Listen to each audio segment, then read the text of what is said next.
This is for Melody in Granville. She's got some storm damage in the ravine in the back. This is the only access. So at the moment, a game plan to start, do some irrigation heads. I just asked her about getting permission from these neighbors here to like be on the property line, but I think there's some tiles we'd have to move. But I think that you can bring the mini in through here, down this way, and then I told her that we would maybe possibly cut a couple of, maybe like these two little saplings down or something if we need to get it in here. And I explained to her that, well, we have to flush cut some stumps.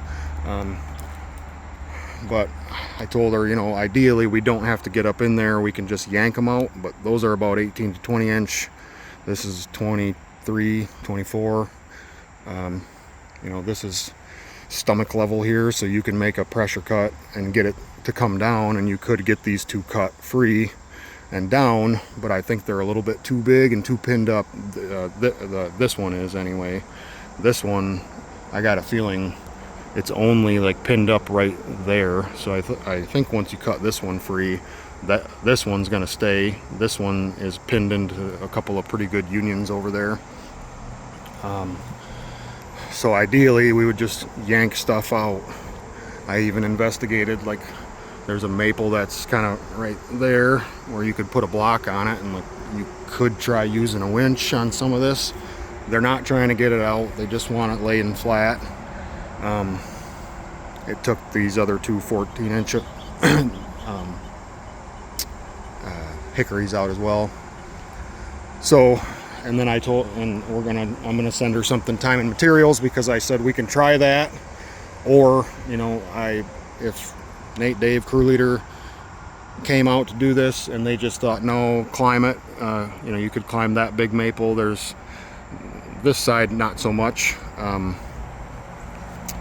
So that's a monkey wrench there, because the maple that you would climb, when I walked over there, the backside has got major defect.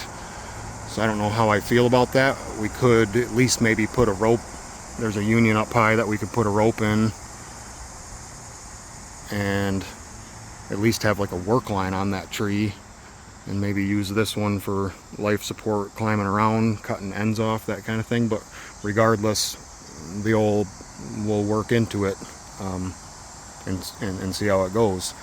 But we're not going to do anything unsafe, and she's very understanding. So if she decides to go with us, yeah, just be safe and get it, do what you got to do to get it on the ground.